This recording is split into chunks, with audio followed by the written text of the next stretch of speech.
My grandmother lived in the Rhondda, and she died when I was 11. One day in my 30s, on my way to Cardiff, I stopped at Asda in Dowlais Top to buy something. As I was looking at the biggest loaves of white bread I'd ever seen, I realised everyone was speaking like my grandmother.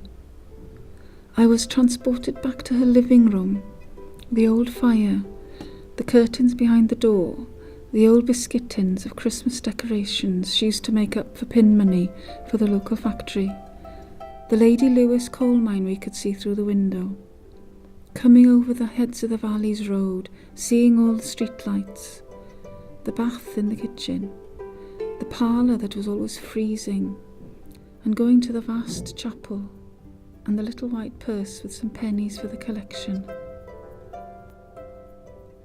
I just can't remember what I bought at Asda that day.